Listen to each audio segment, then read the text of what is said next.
The Lamborghini Aventador might be the most iconic car ever made, not just for Lamborghini, but in the entire car industry. In its now 12-year lifespan, a car that was already mind-blowing in every possible way only got more and more insane, from the unforgettable design to the 6.5-liter naturally aspirated V12, to the violent single-clutch gearbox, and all four wheels thrusting you forward as thousands of emotions go through your head at once. The Aventador screamed pure insanity in every way possible, but time is up for the last ever pure V12 Raging Bull, and with the electrification era being right now, Lamborghini is switching to a fully hybrid lineup moving forward, and it starts with the all-new hybrid V12 Aventador Successor, which they claim to be as insane as its father because it's finally here.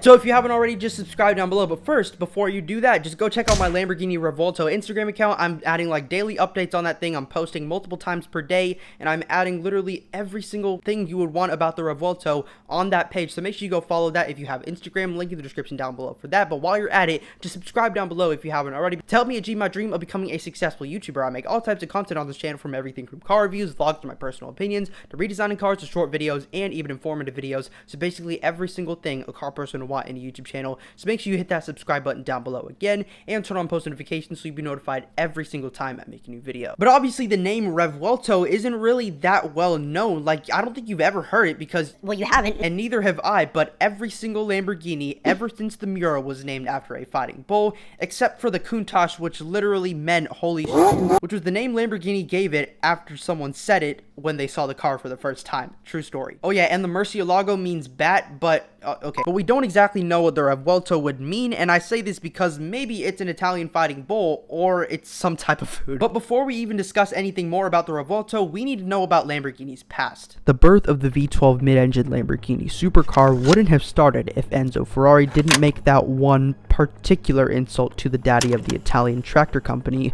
also known as Ferruccio Lamborghini, that would change history forever. Nothing would be the way it is right now, and boy oh boy am I glad that Ferruccio took that insult personally, because the first supercar ever was born, the Miura. Arguably one of the most beautiful cars ever made. Its performance was mind-blowing at the time and still looks drop-dead gorgeous today, but the real party trick was the transversely mounted 3.9-liter naturally aspirated V12 engine, and as variants of the brand's first ever supercar came along, it was starting to get old over time. So, on March 11th, 1971, at exactly 10 a.m., the Miura Successor was born. But so was the entire identity of Lamborghini. The Countach's design has inspired literally every single Lamborghini that has come after it, and for example, some of the most recent models like the Gallardo, the Murciélago, the Scion, Huracan, Aventador, and even the Urus SUV is inspired by the Countach. Almost, because I mean, it's obvious that the Urus isn't a low-sitting supercar with a roofline that's made to look like one singular arched line going from the front bumper, up into the windshield, over the roof, down the rear deck, and down towards the rear as it finishes off the design, which is in fact exactly what the Countach's design was made to look like. But that isn't the only bodyline that makes a Lamborghini a Lamborghini. Since we were talking about the side view where we have that one singular line that makes up the entire sort of silhouette of the car, we have this little dip in the greenhouse, which is where the passenger and the driver sits and all the interior stuff sits, up into the greenhouse of the car, into the little intake that is usually on the top right behind your head, usually. And there are two other lines that make a Lamborghini, and those are on the hood. On the hood of almost every single car, you have lines that point inward toward the direct center of the front bumper and directly, basically, the middle of the car. And we can tell car companies like to do this because of the hood, but on Lamborghinis, instead of pointing inward, they point outwards, like that. Okay, like that. And every single Lamborghini after that has also had that two character line sort of trait. And those design details are still being used today, nearly 50 years later. The Countach was such a huge departure in terms of, well, everything compared to the Miura, but imagine it's 1985 and we have the most wild looking Countach ever, the LP5000 QV. But as the world was distracted by this unearthly creation, Lamborghini was developing the successor, the Diablo. Born on January 21st, 1990 with a production run up until 2001, the Diablo was a major step up in performance, but looked, well, more refined than its predecessor. And so was the Super Veloce variant that came down the line, arguably, at least in the design. That rhymes. As the last year of the Diablo was being produced, the baby was ready to come out of the factory. The Murciélago debuted in September of 2001 as more of an evolution of the Diablo, but also looked even more refined somehow, but still crazy and blocky at the exact same time. And as the facelifted LP640 came around the time I was born, it got one of the best sounding engines ever, and I mean it.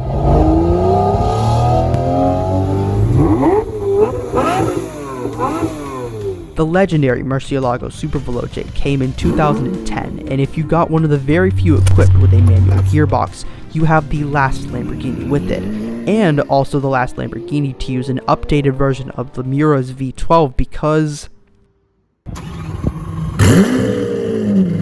its successor, which is my favorite car in the world, was born on February 28, 2011, which means that the big V12 Bull is now over 12 years old.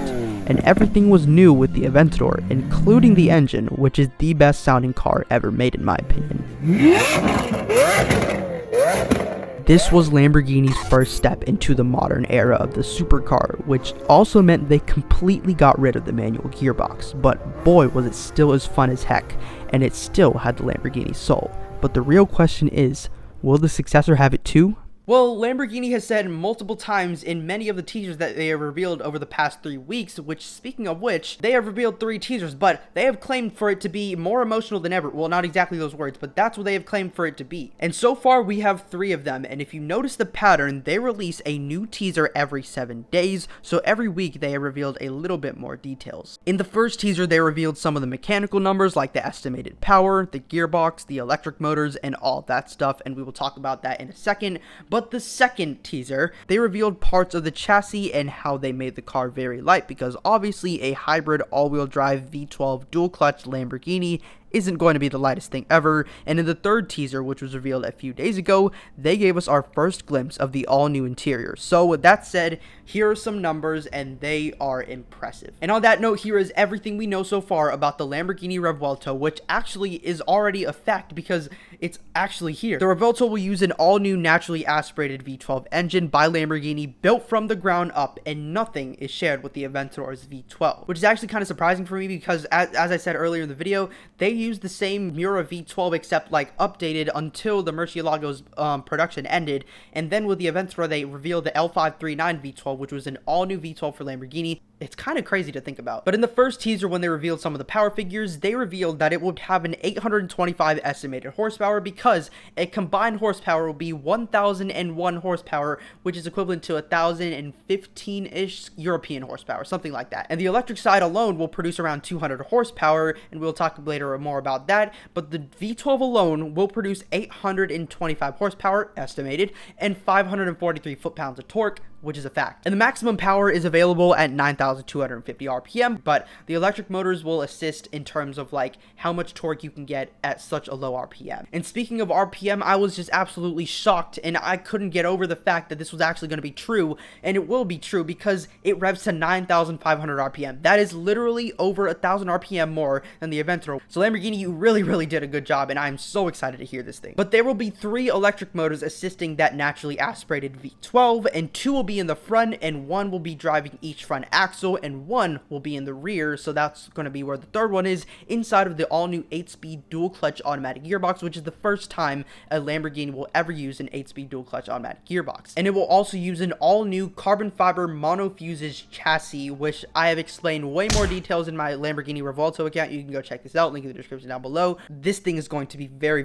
impressive, but this is when it all started. Speculation for the Aventador successor first started when we saw this image of a green Aventador-ish looking car that caught people's attention, but ever since this weird decade started, the speculation for the next V12 Lamborghini was unlike any other time. And almost 2 years ago, good lord, video was captured of a test car roaming around the factory, but it was basically unrecognizable what it could be. then, a little bit over a year ago, we got the first ever spy shots of the production bodywork of the Lamborghini Revuelto in camouflage, and its design really got people interested about it, and many different opinions were online, but it wasn't all positive. More on that later. Rumors about this went viral around articles, videos, posts, and dozens of renders were created to give people a real glimpse of what the car could look like, and even I rendered it. Make sure you go check out that video, link in the description down below.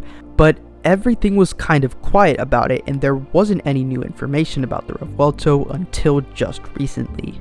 Around 2.5 months ago, leaked patents spread online so fast that it's almost impossible if you haven't seen it. Then renders were made based on the patents, and a leak of an official Lamborghini magazine with the Revuelto's right exhaust and taillight were out. And then, a leaked sound clip of the Revuelto's electric motors running came along. Take a listen.